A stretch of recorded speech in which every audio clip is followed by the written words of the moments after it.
En clase pasada vimos el infarto agudo del miocardio con elevación del segmento ST.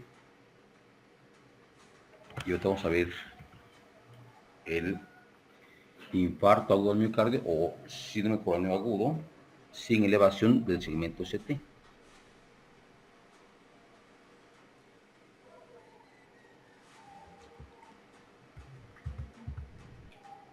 El temario que vamos a manejar es el siguiente: la definición, la fisiopatología, clasificación, epidemiología, factores de riesgo coronario, el cuadro clínico, diagnóstico, tratamiento y el pronóstico.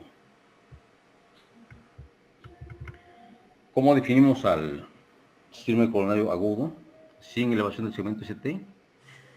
Bueno, se define como un síndrome coronario agudo, o también llamado SICA, el cual es la expresión clínica de un espectro continuo y dinámico de isquemia miocárdica, o sea, donde hay faltante de circulación sanguínea y por tanto no llega el suficiente oxígeno al músculo cardíaco. Por lo tanto, se pierde el equilibrio entre el aporte y la demanda de oxígeno.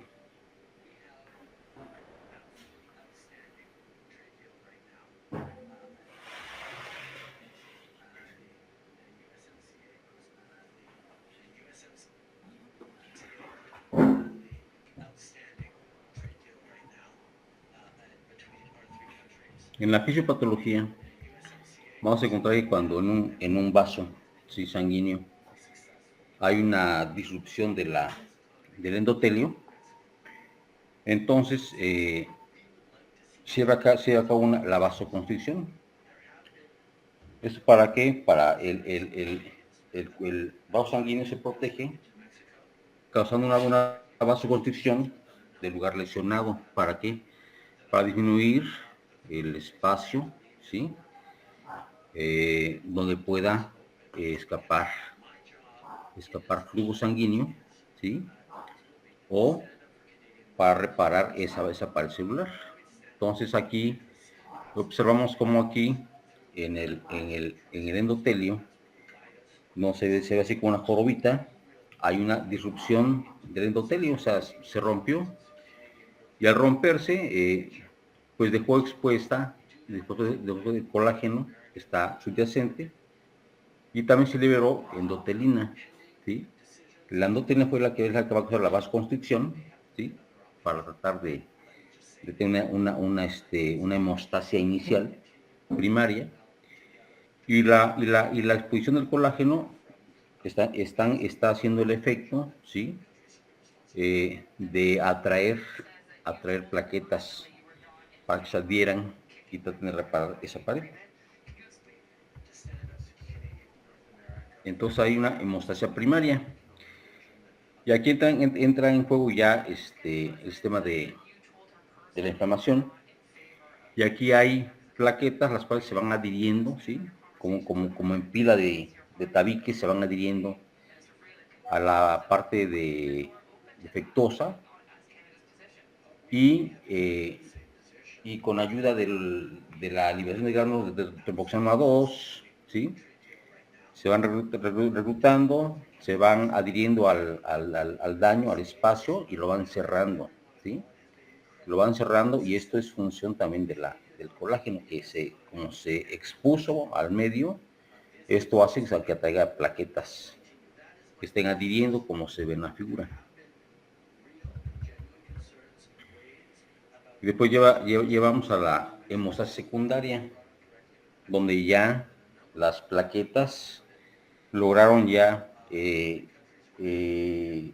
tapar o ocluir el espacio dañado, ¿sí? Y eso es lo que se llama la segunda o hemostasia secundaria. Ya nada más aquí ya hay formación de fibrina en todo ese espacio de la agregación plaquetaria. Y lo que hace la fibrina es que hace una contracción para que ya haga una hemostasia secundaria, ¿sí? Se contrae para que el tejido lo aprieta y la forma de salida quede al nivel del endotelio basal y la luz quede normal. Aquí vemos una fisiopatología que dentro del vaso cardíaco se forma precozmente una placa, ¿sí? Y esto va a hacer que la formación, ¿sí?, aumente en forma paulatina. Ahí se ve como el inciso A, se ve cómo va, se va abultando la placa de grasa, ¿sí?, o el ateroma. Y una vez que esa presión aumenta, pues hay una ruptura de la placa. Es lo que hace rato veíamos. Cuando se rompe esa placa es que hay una disrupción del endotelio por ruptura, y es donde se expone la colágeno, ¿sí? Y entonces se lleva a cabo la primera hemostasia con la vasoconstricción inicial. Y ya luego de esto, pues se va a llevar a cabo la segunda hemostasia con la adhesión de plaquetas y luego la formación de fibrina, la cual va a colapsar o apretar las plaquetas para que formen una pared firme y dejen la luz libre. Ahora, cuando hay ahí una ruptura de la placa aterotrombótica, como está en la figura B, C y D, entonces esto va a causar, ¿sí?, pero que sea incompleta, ¿eh? Pues si es completa la oclusión del vaso, entonces va a ser un infarto con elevación del segmento CT. Pero aquí va a ser una oclusión parcial o incompleta, y esto va como consecuencia una angina inestable, ¿sí?, o un infarto agudo al miocardio sin elevación del segmento ST, ¿sí? Porque si se ocluye totalmente va a ser con elevación del segmento ST. Entonces, cuando es sin elevación, pues esto, como comentamos, va a haber ahí una hemostasia primaria, hemostasia secundaria, ¿sí? Va a haber una resolución, ¿sí?, del problema, y puede quedar como consecuencia una angina inestable. O si no, este paciente no está bien tratado y evoluciona, puede caer de un infarto agudo miocardio sin elevación, o también se llama incompleto a un completo, que se haga transmural, o sea, que la zona ocluida se haga más profunda en la pared del miocardio, y entonces se va a hacer un infarto completo o con elevación del segmento CT. ¿Cómo se clasifica? Bueno, cuando el paciente ingresa, cuando se trata de un Zika, el paciente ingresa y va a expresar que tiene dolor torácico, ¿sí? Dolor torácico, y el médico que recibe o el equipo médico que está al frente, paciente con dolor precordial, siempre pensamos en síndrome coronariano agudo o infarto, ¿no? Es lo que siempre pensamos. Es lo que nos orienta el dolor torácico. Pensamos en un síndrome coronario agudo. Para eso tomamos un electrocardiograma, ¿sí? Y ya vemos si tiene elevación del segmento ST persistente, anormales del ST, ¿sí?, y si el electrocardiograma es normal o indeterminado. Ahora, si esto pasa, pues tomamos laboratorios bioquímicos, ¿sí?, para llegar a un diagnóstico. Entonces, dentro de bioquímica vemos elevación o descenso de troponinas. Y allí checamos si las troponinas son normales o son anormales. En base a eso, en la clínica, podemos saber si es un infarto agudo al miocardio con elevación del segmento ST, un infarto agudo al miocardio sin elevación del segmento ST, o es una angina inestable. El dolor torácico, ¿sí?, a su ingreso, eso nos orienta para pensar en un síndrome coronario agudo. Tomamos un electrocardiograma y ya checamos el trazo y vemos si tiene elevación persistente del segmento ST, anormalidades del segmento ST o de la T, ¿sí? De la onda T, y checamos si el electro es normal o está indeterminado.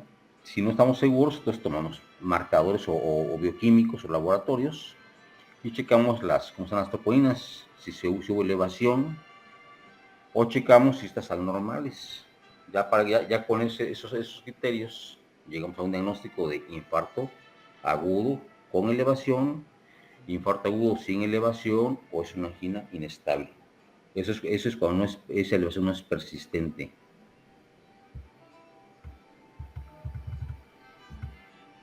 ¿Cómo clasificamos la angina de pecho? Bueno, la angina de pecho o angina de esfuerzo, de acuerdo a la Sociedad Cardiovascular Canadiense, se clasifica en clase 1, dice que hay angina con ejercicio extenuante o prolongado. Angina se refiere al término de sensación de falta de aire, ¿sí? El angor es el dolor, ¿sí? Entonces, tiene angor, es dolor, y la angina es sensación de falta de aire. Entonces, puede haber sensación de falta de aire con ejercicio extenuante o prolongado. Cuando es clase 2 es un inicio precoz, ¿sí? O sea, que fue de inicio súbito, precoz, y va a limitar, ¿sí? La actividad habitual. O sea, caminar rápido o más de 2 cuadras, subir escaleras rápido, puede ser después de comer, por frío, por estrés, ¿eh? Entonces es una clase 2. Cuando cae en clase 3, hay una marcada limitación de la actividad habitual. O sea, si hace cualquier cosa que tenga un mínimo esfuerzo, ese paciente va a tener dolor importante ya que hay una clase 3. Ya que es una clase 4 y es una incapacidad total para realizar cualquier actividad física. Porque cualquier actividad física, hasta el estornudar, le va a causar dolor torácico, o sea, angina en reposo. Entonces, no existe una diferencia significativa entre las 4 clases de angina y la incidencia de compromisos de 2, 1 o 3 vasos, ¿sí? Acuérdense que a veces la oclusión de un vaso cardíaco no va a ser único. Puede que ahí estén combinados 1, 2 o 3 vasos, ¿sí?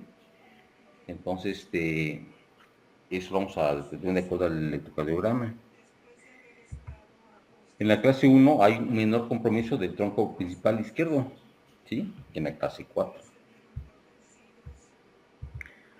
Bueno, la angina de pecho, clasificación. Bueno, la angina de pecho, o también llamada angina inestable, ¿sí? Vamos a ver si es de comienzo reciente. Si es de esfuerzo de reciente comienzo. Si nunca antes lo ha presentado, o sea que es la primera vez que lo presenta. Angina progresiva.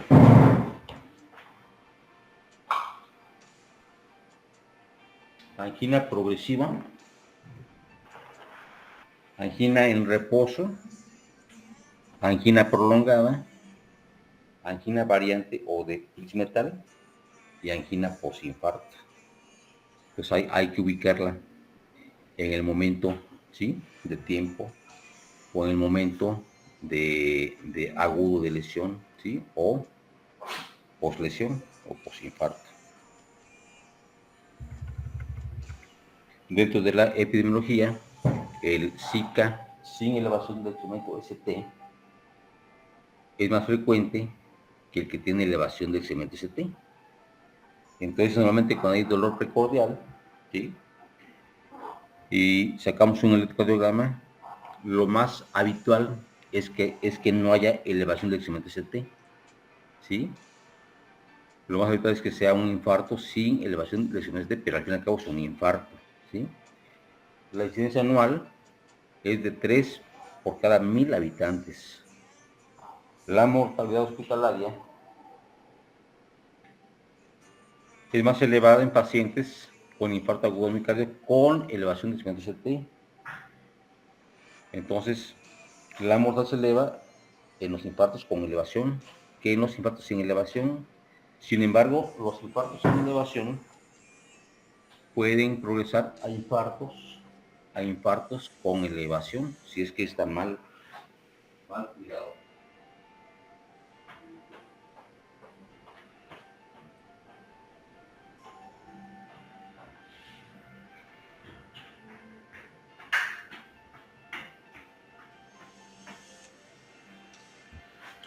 A los 6 meses, las tasas de mortalidad son similares. O sea que pasados 6 meses ya se hace 1 a 1. Tanto es mortal uno como es mortal otro. ¿Por qué? Porque el segundo, el que es sin elevación, progresó a con elevación. Y a largo plazo, la tasa de muerte es 2 veces superior a los 4 años entre los pacientes con Zika sin elevación que los que tienen Zika con elevación. Así invierte la tasa de mortalidad.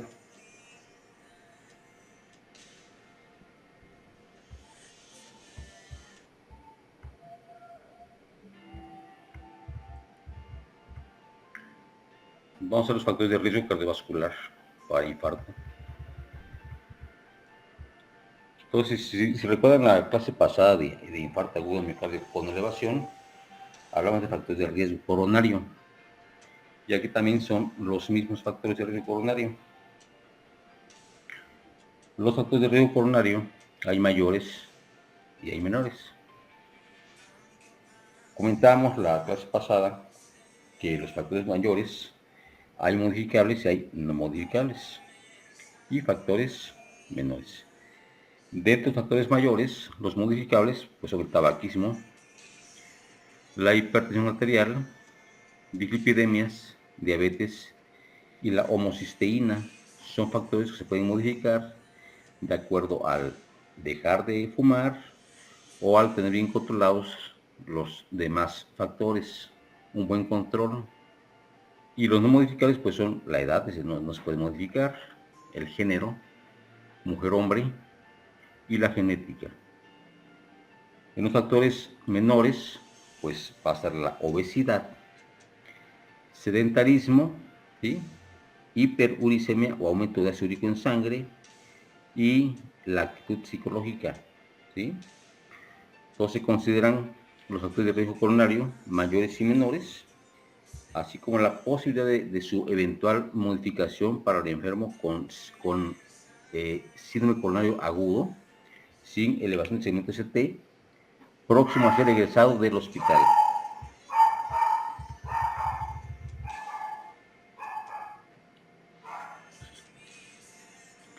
Entonces ahí está los factores de riesgo coronario también, ¿sí? Vemos ahí que hay características en cuanto a la edad, ¿sí? En cuanto a la historia clínica de factores, antecedentes, características clínicas, iba dando puntajes, ¿sí? Dando puntajes en cuanto a las características de la edad, como está en la figura, de los hábitos, ¿verdad? Tabaquismo, en el género, en las patologías concomitantes, ¿verdad? Diabetes mellitus, hipertensión arterial, ¿sí? Y en cuanto a los hábitos de alimentación, como se ve en la figura de abajo. Dice dicho que lo que comemos, lo que comes eres. Y ahí se ve lo que está comiendo el paciente, una cosa pues llena de calorías, llena de grasas. Y recuerden que la ingesta de grasas saturadas son las que se adhieren a los vasos y causan las placas de ateroma, como la que vimos al inicio. ¿Cómo vamos a diagnosticar un síndrome coronario agudo sin elevación del segmento ST? O infarto agudo del miocardio sin elevación del segmento ST. Bueno, pues físicamente o al examen físico, primero que nada, como siempre y como ya sabemos, primero es el ABC, ¿verdad? Checamos que se ve en la vía aérea, que esté ventilando bien y que haya una buena circulación. Hay que checar signos vitales, ¿sí? ¿Sí? Aunque se vea aparentemente normal, hay que checar signos vitales. Hay que ver si hay presencia o ausencia de ingurgitación yugular, ¿sí? Porque si están las plétoras yugulares por la yugular están a reventar, que se ven bien marcadas, es que ese corazón no está haciendo la contracción adecuada. Entonces la sangre se está estancando y no está logrando llegar bien la precarga, ¿sí? Hay que auscultar ambos pulmones en busca de estertores o sibilancias. Hay que auscultar el corazón para evaluar ritmo, soplo o galope. Y hay que ver si hay presencia o ausencia de ataque cerebrovascular. Recuerden que a veces va de la mano uno con el otro por la presencia de ¿qué? De trombos, que las cuales pueden embolizar el cerebro o algún otro órgano. Hay que ver si hay presencia o ausencia de pulsos, su amplitud y regularidad. Y hay que ver si hay presencia o ausencia de hipoperfusión sistémica. Y esto converge en qué? En la coloración y en los pulsos, en el llenado capilar.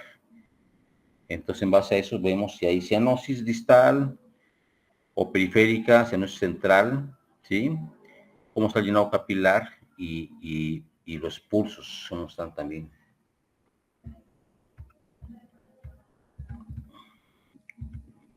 Contemos con el diagnóstico y es las características del dolor torácico con perfil coronario. No todo dolor que es en el pecho pues es un infarto. Sin embargo, como vimos en la imagen inicial, el paciente que llega y dice tengo dolor en el pecho, pues eso pues nos orienta a pensar que puede ser un infarto luego, ¿no? Pero para pensar que es un infarto, bueno, hay características del dolor. Por ejemplo, ese dolor está localizado ¿dónde? Pues es retroesternal, ¿sí? Dicen los pacientes como mano en garra, como que algo me está arañando, como que siento una opresión en el pecho con un puño cerrado que lo está apretando, ¿sí? Y ese dolor se puede irradiar, ¿a dónde? Hacia ambos músculos de su pecho, hacia la mandíbula, hacia los codos, muñecas, hacia el epigastrio o región interescapular. Eso es un dolor típico de infarto. La intensidad va a ser súbita, ¿sí? De inicio súbito y de una intensidad variable. Pero cuando es infarto es muy intenso. Hay cuadros en los que no hay tanto dolor, que pudiéramos a veces equivocarnos porque lo enmascara la diabetes mellitus. Cuando son diabéticos no tienen tanto dolor. Los ancianos, como tienen ya vasos colaterales, no hay tanto dolor. En pacientes que tengan un umbral muy alto de dolor también no lo perciben tanto. Entonces hay sus variantes. La duración es menor de 10 minutos en angina típica, mayor de 20 minutos en la angina prolongada y mayor de 20 minutos en el infarto agudo del miocardio. O sea, está persistente en infarto. Y en angina típica dura menos de 10 minutos y se resuelve. Y más de 20 minutos en una angina prolongada. Pero cuando es un infarto dura más de 40 minutos. O sea, está establecido, el dolor está persistente. El tipo de dolor en su calidad es opresivo. Lo dicen, siento que algo me está apretando el pecho. Transfictivo, constrictivo, le está oprimiendo con sensación de muerte inminente por el tipo de dolor. Y rara vez lo menciona como que algo les quema, como que algo punza, ¿sí?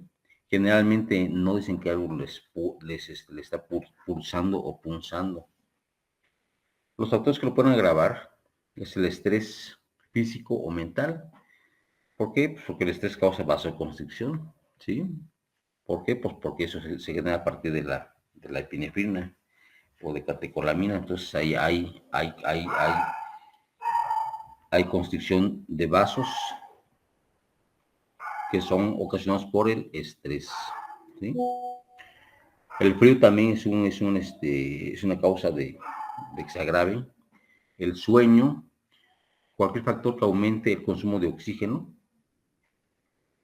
Y factores que alivian el dolor, pues es el reposo y nitritos por vía sublingual o intravenosa. Eso alivian el dolor. Entonces le ponemos un nitrito sublingual o intravenoso y el paciente mejora. Entonces también nos orienta que era o es un problema de tipo coronario. agudo. Los síntomas acompañantes, pues es el cortejo vegetativo, como las náuseas, vómitos, palidez acentuada, diaforesis, piloerección, palpitaciones, ansiedad y debilidad.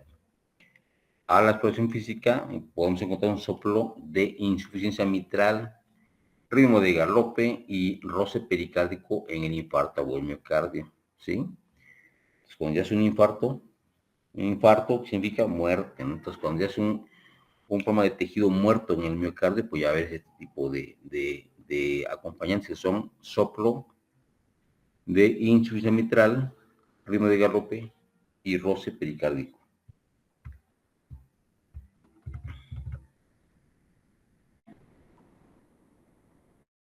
El diagnóstico, ¿sí? Se puede recomendar esta tablita, la cual nos lleva a clasificarlo, a darle una clase y un nivel, ¿sí? Si es 1B, 1B, 1C, 2A, nivel C, 2B, nivel C, y eso de acuerdo a obtener un electrocardiograma con 12 derivaciones, ¿sí? Luego lo que llegue se toma un electro.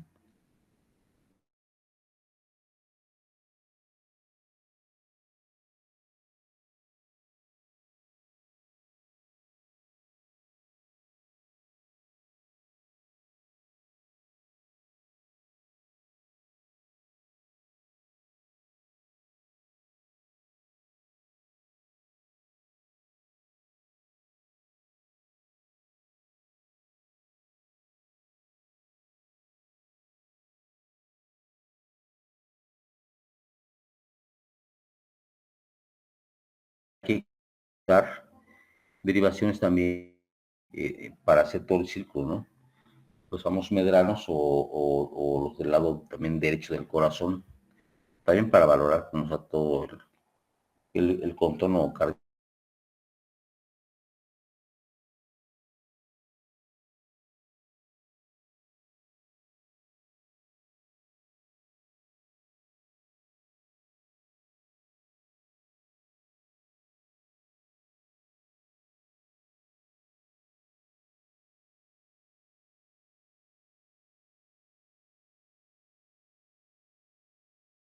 Yo recuerdo un electrocardiograma que se deshace entre los primeros 10 minutos, ¿sí? El electrocardiograma, pues, vemos la morfología y podemos ya etiquetarlo como un infarto con elevación, sin elevación, o como una angina si solo se trata de la onda T, ¿sí? Este electro tiene una sensibilidad del 49% y una especificidad del 90%,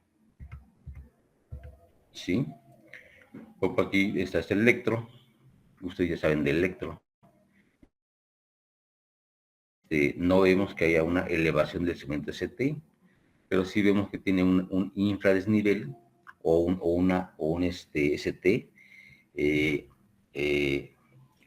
infradesnivelado. Se ve desde B2, desde B1 prácticamente, y se acentúa en B2, B3, B4, B5 y B6 se ve casi normal, pero prácticamente es anterior extenso este infradesnivel. Aquí no hay elevación, es un síndrome con agudo sin elevación del segmento ST, ¿sí?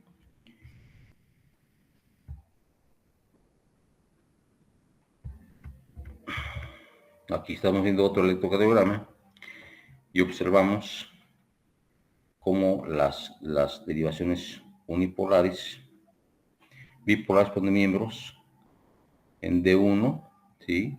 Y ABL hay un infradesnivel importante, ¿sí? En 2 también, pero no está en 3 ni ABF, entonces nada más se considera más un infradesnivel de la cara lateral baja. Y también observamos aquí infradesnivel desde B1 hasta B6, o sea, anterior extenso, importante.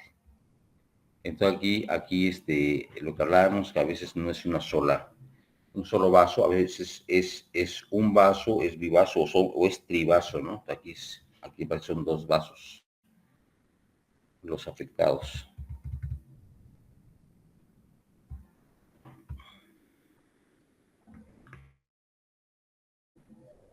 Bueno, aquí comentábamos que cuando tenemos esta imagen, vean cómo se ve la imagen en bandera típica, pero en lugar de ir hacia arriba, va hacia abajo.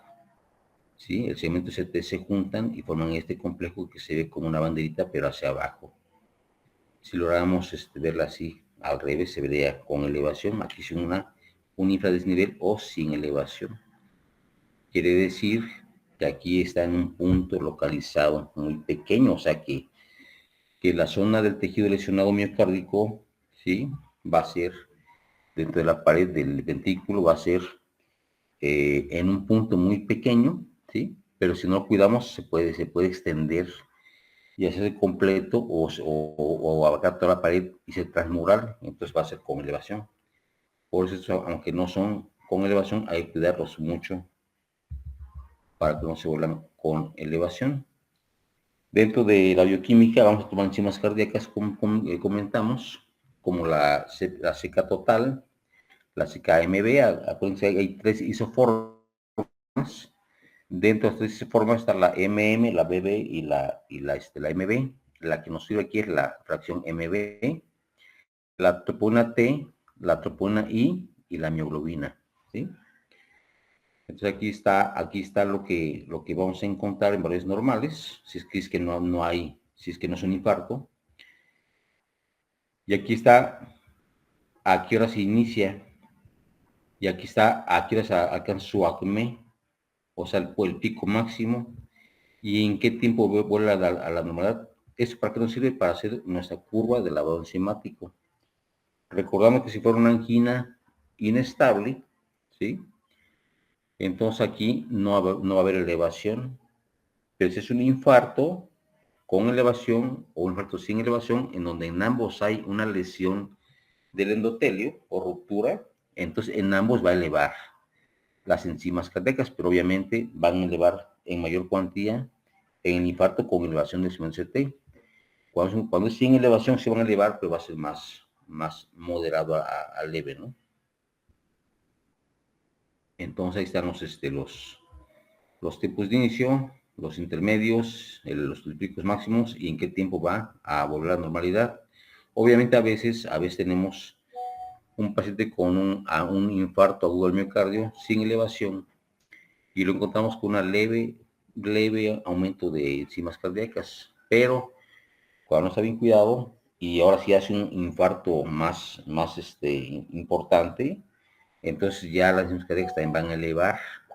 Entonces, para considerar la curva del lado enzimático para ver cómo van descendiendo o para ver si hay más zonas de infarto o reinfartos. ¿Sí? Entonces se elevan en los infartos y no elevan en las anginas, las enzimas cardíacas. Entonces eh, aquí hablamos de que las enzimas cardíacas, hablamos de su sensibilidad y de su especificidad, ¿sí? Y aquí hablamos que dentro de las enzimas cardíacas que son más específicas para el corazón, ¿sí? Aquí tenemos a la CPKMB, ¿sí? En un simple como específica, pero no tiene tanta sensibilidad. Aquí la que se lleva la sensibilidad, ¿verdad? Vamos a las polinas, son más sensibles, ¿sí? Aquí nos marca también que tiene una alta sensibilidad la CPKMB, o sea, la isoforma MB, pero aquí también tenemos que la troponina T y la I tienen una gran especificidad también, ¿sí? O sea que aquí si contamos con un laboratorio que nos dé la CPK total y la MB, entonces podemos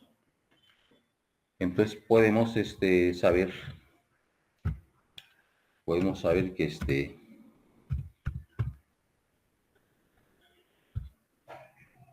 podemos saber que verdaderamente esto se trata de un infarto, ¿sí? O no, de acuerdo a la elevación y de acuerdo a la cual elevó. Si hacemos ambas, pues tenemos que checar. Ahora las enzimas cardíacas, a las 18 horas, ¿sí? Al inicio de los síntomas, pues van a tener su acme, o sea, su pico máximo. Su pico máximo.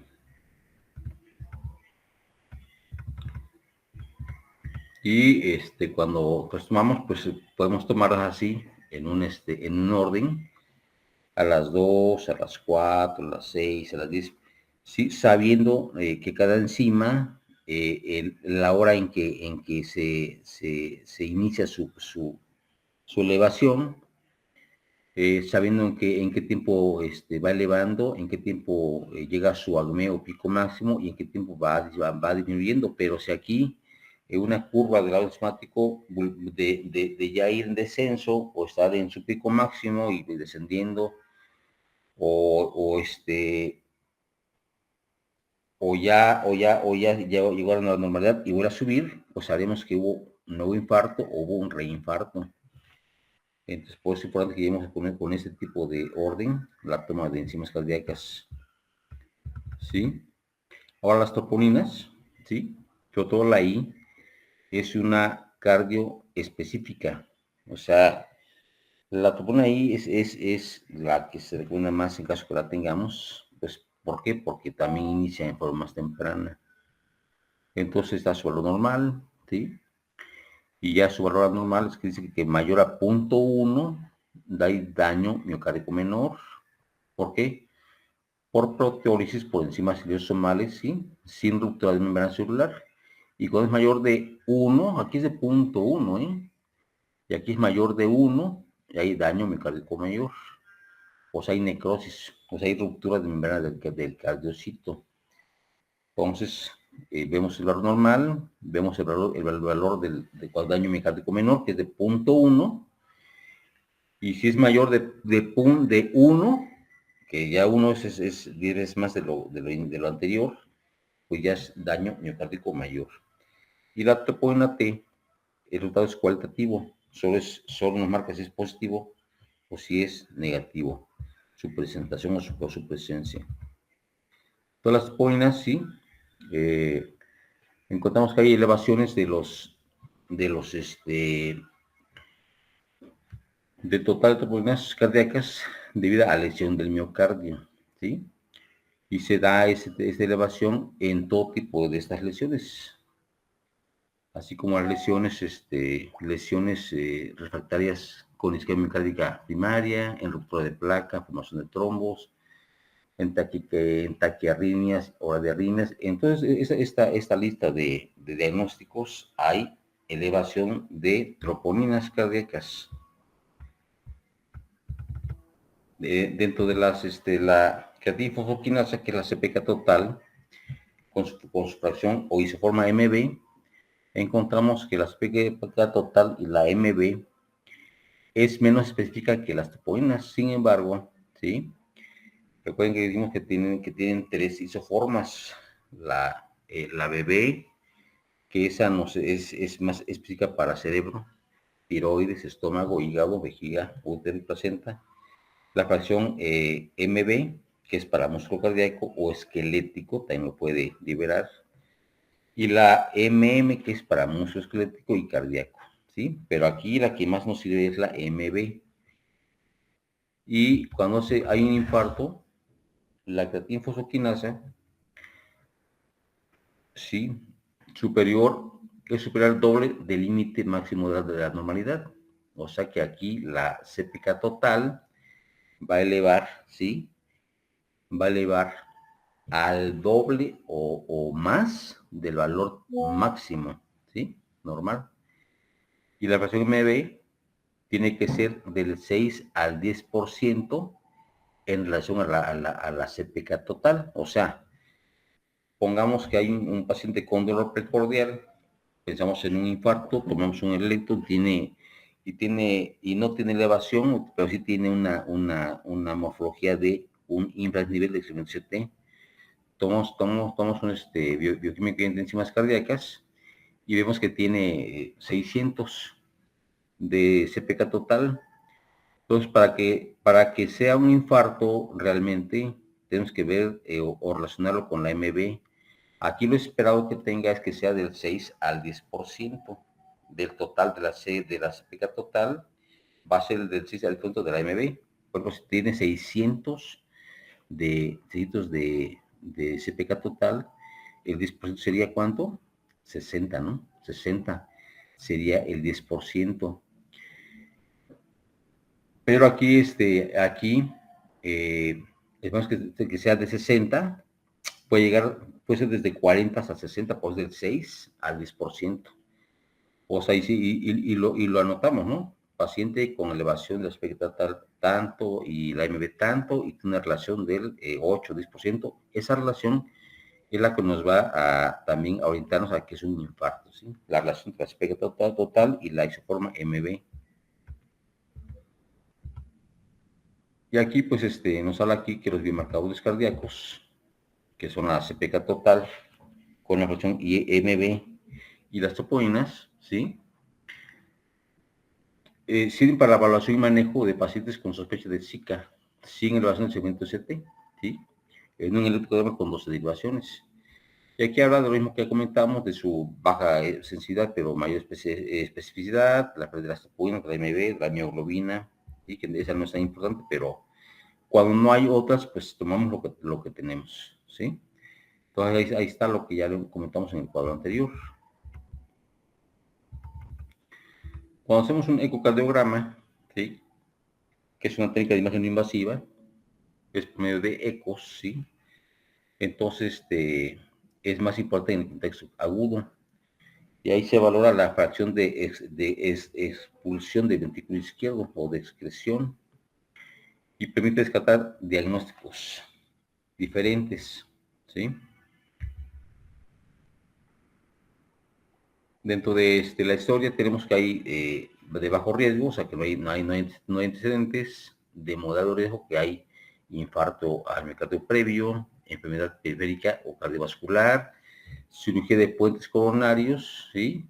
Uso de aspirina es moderado riesgo, alto riesgo, síntomas isquémicos de manera acelerada en las últimas 48 horas, o sea, isquémicos, sensación de falta de aire o que tiene ya cambios de coloración. Dentro de la clínica va a haber una angina, puede ser una angina progresiva, una angina provocada, ¿sí?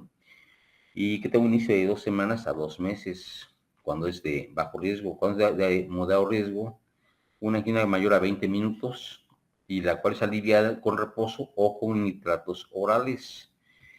Y también que hay aquí la edad que es mayor de 70 años. Y con alto riesgo es una enfermedad pulmonar, que haya que haya S3, un ruido de S3, que haya estertores, que esté hipotenso, que haya braditaquiarritmia o braditaquicardia, perdón, y que la edad sea aquí de mayor de, eh, de 75 años. Hablamos del electrocardiograma de 12 derivaciones, es de bajo riesgo cuando es normal, ¿sí? Y cuando no tiene cambios durante el dolor. Ya es de riesgo moderado cuando hay inversión de la onda T mayor de 2 milímetros, cuando hay presencia de ondas Q patológicas o cuando hay presión del segmento ST en reposo en menos de 1 milímetro. Y es de alto riesgo cuando hay cambios del ST transitorio mayor de 0.5 milímetros, o hay un bloqueo nuevo de rama, o hay taquicardia ventricular sistólica, ¿sí?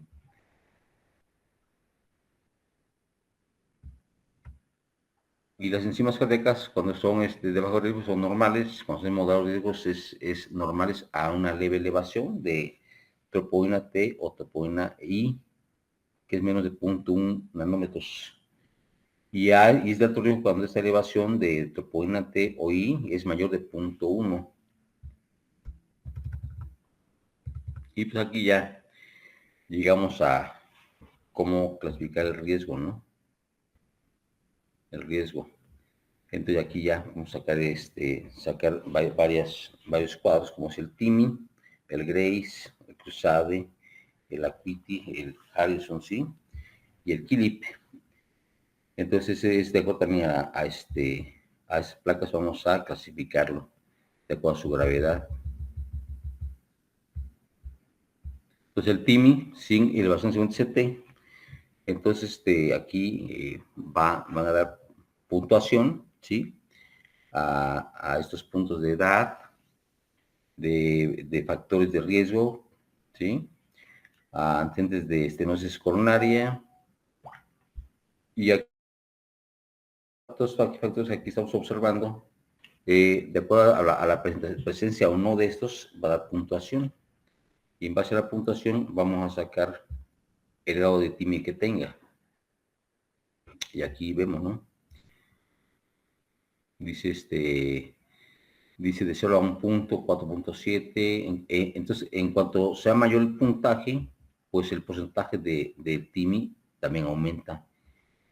Y va aumentando el riesgo de gravedad. El gris por igual. El gris por igual nos da sus datos de edad, de frecuencia cardíaca, de la presión arterial sistólica, de la catequina y de la clase de Kilip. Y ya en base a la puntuación nos va aquí a dar la categoría de la escala de Grace. ¿Sí? Al igual que la mortalidad hospitalaria, ¿sí? A 6 meses de acuerdo con la escala de Grace. Entonces, de acuerdo a lo que nos salga, aquí va a dar la mortalidad esperada a 6 meses. De acuerdo con contemos el Crusade, también aquí aquí está mostrando, pero ya en forma ya en una app. Aquí y sacamos también la valoración del Crusade, y aquí vamos a ver en base a los valores que nos está aquí pidiendo, ¿sí? Y también va a dar aquí una puntuación, y aquí vamos a sacar el valor del Crusade, y de esto vamos a sacar aquí su gravedad y su mortalidad, y se va a documentar. Para el Kilip, bueno, aquí también va a haber grados, y aquí va a haber eso va a ser de acuerdo a una radiografía de tórax, ¿sí? Entonces vamos a observar ciertas cualidades como son ausencia de signos de insuficiencia ventricular izquierda, tercer ruido, edema franco. Entonces, en base a esto, vamos a darle una clase y un porcentaje de mortalidad. Entonces, sacamos su Kilip, ¿sí? Y conforme mayor sea el grado, mayor es la mortalidad, y todos los cuadros nos van guiando para sacar su estado de gravedad y su mortalidad a un cierto plazo. La prueba de esfuerzo, bueno, esta prueba de esfuerzo se puede tratar, sí, ya por el equipo de cardiología, y se emplea para evaluar el riesgo en pacientes con riesgo bajo o intermedio, en un paciente con angina inestable o síndrome coronario agudo sin elevación de segmento CT. Entonces se somete a esfuerzo para qué, pues para hacer que el paciente muestre en la estructura o morfología del trazo electrocardiográfico, ya con el esfuerzo que caiga en vasoconstricción, ¿sí? Y que ya presenta una morfología que nos oriente a qué parte o qué arteria es la dañada, o la gravedad de esa oclusión. ¿Sí? En pacientes que no puedan hacer ejercicio, las pruebas de esfuerzo farmacológicos se efectúan con adenosina, dipiridamol o dobutamina. Entonces, si el paciente no puede hacer esfuerzo, pues se le ponen fármacos. Con la prueba positiva, se hace una angiografía coronaria de urgencia.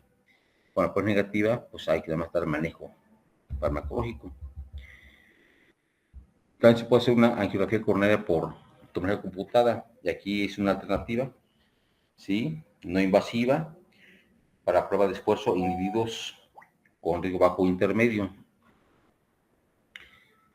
Eh, en pacientes, con riesgo alto no deben someterse a esta prueba porque ya que si es un riesgo alto, esta prueba va a causar un desenlace pues, pues fatal. Eso se hace para los de bajo riesgo o riesgo muy moderado, ¿no?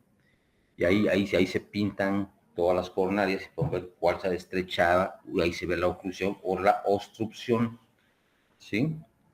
O la estenosis. Entonces, cuando tenemos un infarto del miocardio, entonces vamos a hacer densos diferenciales con qué? Con miocarditis, con pericarditis, ¿sí? Con valvulopatías, con traumatismo cardíaco. Entonces tenemos que empezar en todos los diagnósticos y en base a eso ir checando los síntomas o signos que presente de acuerdo al diagnóstico diferencial que vamos descartando. El tratamiento del infarto agudo del miocardio o síndrome coronariano agudo sin elevación del segmento ST, pues es la mona, ¿no? Aquí le pusieron la mano, pero bueno, era mona, y de hecho ya actualmente ya eso ya también ya cambió. Pero bueno, aquí como es un círculo vicioso, el dolor puede perpetuar la vasoconstricción. Entonces lo primero que hay que hacer es quitar el dolor, ¿con qué? Con morfina. Si no tenemos, pues algún análogo de morfina, ¿va? Como tramadol, como la buprenorfina, como el Nuvain o nalbufina, lo que tengamos a la mano para calmar dolor, pero si es de tipo opiáceo, mejor, opioide. Aspirina, sí. Acuérdense que aquí lo que queremos evitar con la aspirina es que haya agregación plaquetaria. ¿Por qué? Porque va a tapar también todo el vaso, ¿sí?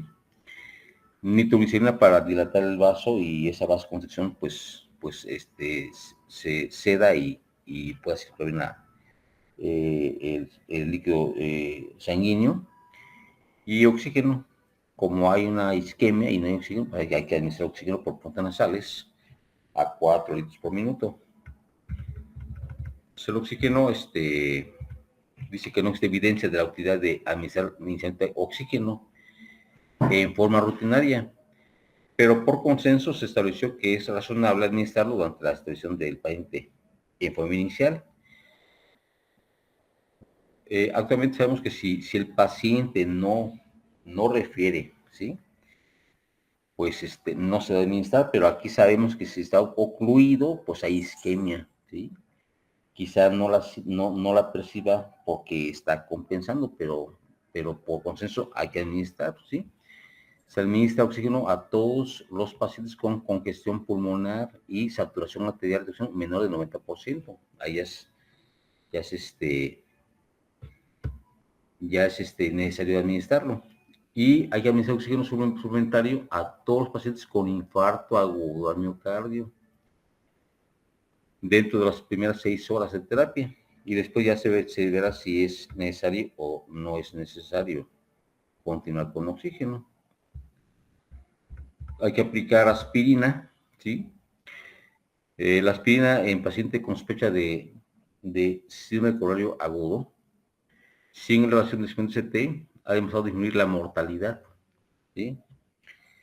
Y la administración temprana de 160 a 325 miligramos de aspirina en dosis única masticable en urgencias es recomendada en todos los pacientes con síndrome coronario agudo. La nitroglicerina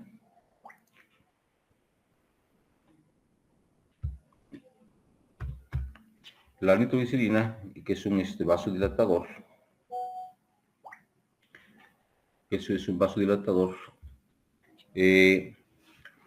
los pacientes con dolor torácico pueden recibir 3 dosis de nitroglicerina sublingual o en aerosol cada 3 a 5 minutos. ¿Sí? La nitroglicerina intravenosa es indicada en las siguientes situaciones y pacientes. Paciente con dolor persistente en tórax.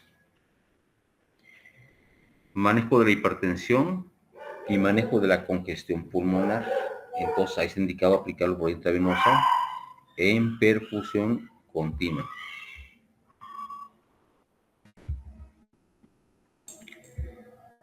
Pero aquí aguas porque no se puede usar en pacientes con hipotensión, sobre todo con las sistólicas a menor a 90 o con disminución de esta 30 milímetros de mercurio o más en relación a su cifra basal. Y tampoco se va a administrar a pacientes quienes hayan recibido inhibidores de la fosfodiesterasa para disfunción eréctil en las últimas 24 horas. Entonces hay que preguntar para no administrarla si es que tomó o recibió inhibidores de la fosfodiesterasa. Y lo que comentamos, la morfina, sí, es un potente analgésico y ansiolítico.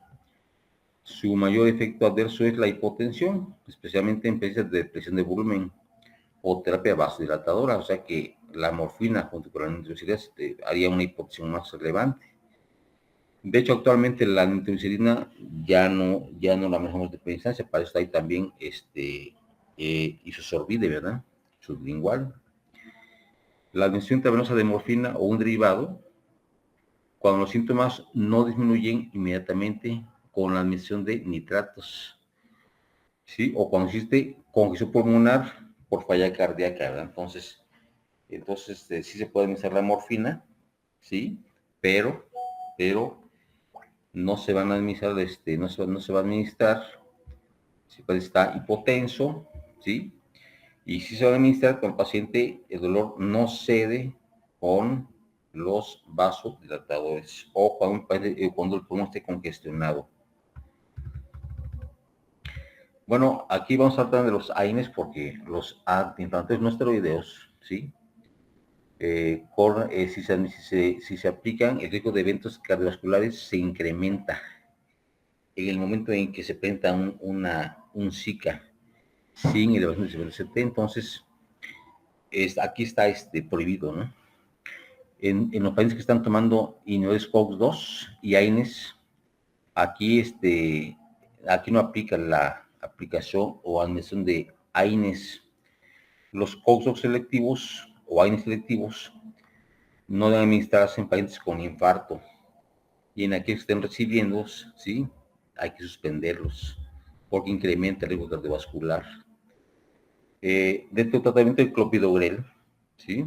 Que es un antiplaquetario 2B3A, se debe administrar una dosis inicial de 300 miligramos, o sea, 4 pastillas de 75 miligramos, en adición al tratamiento de antiagregante y anticoagulante estándar. ¿Esto para qué es? Pues para evitar que forme un trombo, ¿sí? Y en quienes solo se da manejo farmacológico o en quienes se les da intervención con área aguda percutánea. Entonces, para que podamos mandarnos a los pacientes a una intervención con área percutánea, no debemos, ¿sí? Debemos darle clopidogrel y nada más. En pacientes que presentan hipersensibilidad o intolerancia a la aspirina, se puede usar solo clopidogrel. Entonces ya comentamos que la aspirina de 325 contra el clopidogrel de 75 miligramos. Y aquí se demostró que había una reducción leve del criterio de valoración combinado, consistente en apoplejía isquémica, infarto del miocardio, ¿sí? Infarto del miocardio o arteriopatía periférica sintomática en el grupo con clopidogrel. Entonces, cuando aquí damos ambas, aspirina a dosis bajas y clopidogrel, entonces se ve que hay un beneficio porque reduce, ¿sí? Reduce un evento cerebrovascular o apoplejía. Entonces, aciclopidogrel contra solo aspirina, bueno, muerte por causas cardiovasculares, infarto del miocardio o apoplejía se redujo en grado significativo en un 11.5%. ¿Sí? En pacientes del grupo de solo ASA y en 9.5 en el grupo de ASA más clopidogrel. O sea que aquí aparentemente si das solo aspirina, disminuye la mortalidad y si das combinado, esa reducción disminuye. O sea que aquí dice que es mejor dar un solo medicamento, monoterapia. También el manejo con los beta bloqueadores, ¿sí? La mención de los beta bloqueadores, como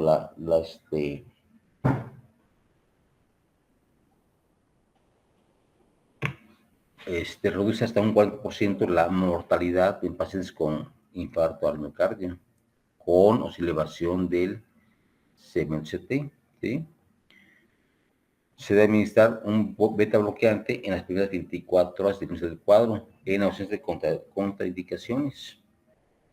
Las contraindicaciones son pues, signos de falla cardíaca, bajo gasto cardíaco, choque cardiogénico, que hay un intervalo PR mayor de 240 milisegundos, asma y enfermedad reactiva de vías aéreas. Y dentro de estudio de Lancet se ve que el manejo de un beta bloqueante intravenoso seguido de administración de oral contra placebo en el infarto con elevación sin CT en un 7%, en infarto con elevación en un 7%. Aquí se reportaron que puede haber reinfarto, ¿sí? Que puede haber FB o fibrilación ventricular y que va a haber choque cardiogénico. Dentro de los IECA, sí, han mostrado disminuir las tasas de mortalidad, ya que quienes tienen una disfunción sistólica del ventrículo izquierdo o en pacientes con diabetes y disfunción sistólica del ventrículo izquierdo. Estos IECA son indicados dentro de las primeras 24 horas en pacientes con infarto anterior, disfunción sistólica del ventrículo izquierdo o falla cardíaca y en ausencia de hipotensión. El tratamiento de IECA está contraindicado en quienes en pacientes con hipotensión arterial, en choque y en estenosis bilateral de la arteria renal. Hay que administrarlo de forma intravenosa, ¿sí? La administración intravenosa, perdón, está contraindicada en las primeras 24 horas inicial del cuadro, ya que incrementa el riesgo de hipotensión. Y los calcio antagonistas, por ejemplo, el verapamino o el diltiazem, tempranamente en pacientes con falla cardíaca, disminuyen o previenen los signos y síntomas de isquemia en forma similar a los betabloqueadores. Administrarlos cuando los betabloqueadores sean contraindicados o cuando estos no surtan su efecto a pesar del empleo de dosis máximas y no exista falla cardíaca. Y las estatinas, ¿sí? La atorvastatina en este caso, la administración temprana dentro de las 24 horas de dosis altas es segura y viable en pacientes con síndrome coronariano agudo. La atorvastatina de 80 miligramos contra placebo, y a las 24 a 96 horas iniciado en el SICA, se observa una reducción del riesgo absoluto de 2.6% en el criterio principal, o sea, que tome atorvastatina, ¿sí? De valoración de muerte, infarto del miocardio, paro cardíaco con reanimación o isquemia miocárdica recidivante 10 semanas después del inicio de tratamiento con solo atorvastatina. La atorvastatina de 80 miligramos contra pravastatina de 40 miligramos, bueno, en el grupo de atorva se observó, ¿sí? Alcanzó un promedio de LDL de 60 miligramos por decilitro comparado con un promedio de 95 miligramos por decilitro del grupo de pravastatina. Y valoración de muerte, infarto del miocardio, aquí inestable o revascularización después de los 30 días. Y se redujo 10% en el grupo de la atorvastatina. O sea que aquí es mejor usar la atorvastatina que otras estatinas. Las heparinas, la administración de heparina, ¿sí? De bajo peso molecular, como la enoxaparina, es más benéfica comparada con la heparina no fraccionada, ¿sí? Sobre todo si se le agrega asa y o clopidogrel. Entonces los inhibidores de la glucoproteína 2B3A deben ser usados en pacientes con alto riesgo tan pronto como sea posible. Entonces, el clopidogrel junto con el ASA, ¿sí? Heparina y clopidogrel, en quienes se adoptará por intervención coronaria percutánea, o sea, el infarto sin elevación.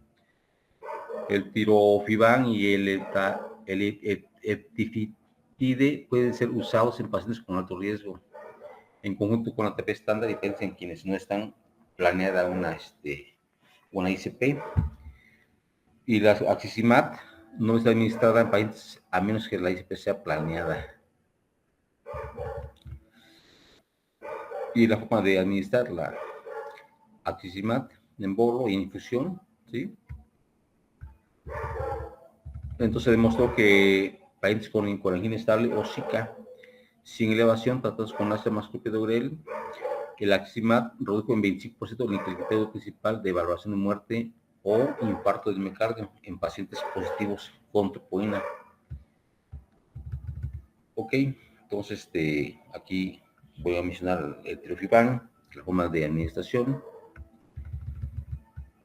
los estudios de la glucoproteína 2D3A, sí, toda la forma de cómo interactúan para reducir gravedad y muerte,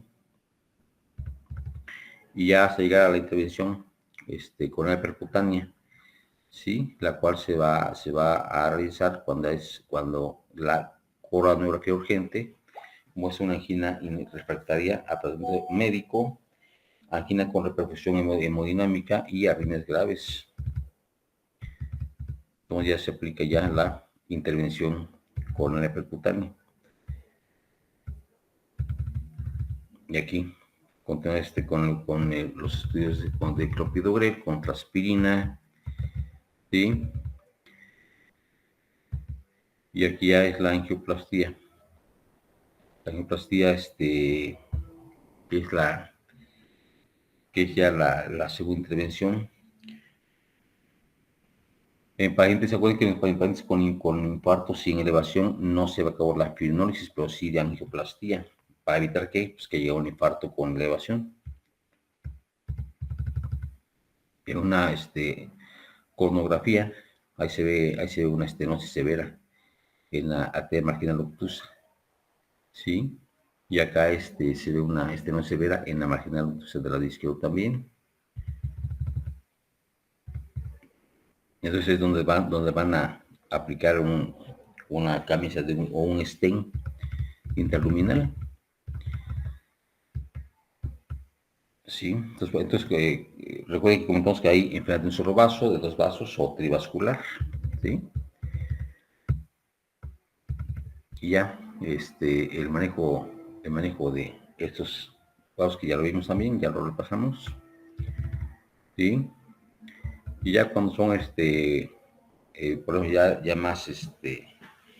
ya más profundos, todo lo que se hace en pacientes con este tipo de cuadros, sea para que no llegue a un infarto con elevación, y si llega a un infarto con elevación, pues es lo que vamos a generar. Bueno, pues el tema de hoy, espero que haya quedado no sea tan confuso, y pues estamos ahí pendientes, leanlo, chequenlo y hagan su resumen como ya saben, que no les den el tiempo, y cualquier pregunta pues pueden comentar en chat o en el mismo rubro de la clase, pueden poner su participación y algún comentario. Bueno, saludos, estén bien.